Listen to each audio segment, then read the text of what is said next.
Bone graft surgery. When you have a missing tooth, between 40 to 60% of the jawbone under that tooth may be lost due to reabsorption. The thinning out of the jawbone may mean that you are not a candidate for dental implants.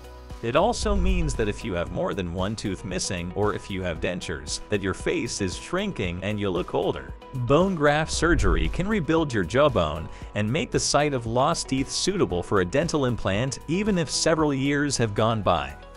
The surgery can rebuild ridges that are too narrow for an implant, are too close to the sinus cavity, or even when they are too close to the alveolar nerve.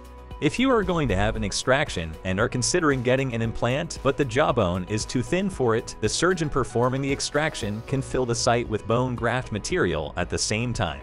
In order to know if you are a good candidate for dental implants, a bone scan of your jaw is necessary. Then an evaluation can be made of what is necessary, or you may already have enough bone material present. Bone graft surgery can restore your jawbone and make it ready for implants. It can also help to restore a more youthful appearance by giving you a fuller face again and a better smile.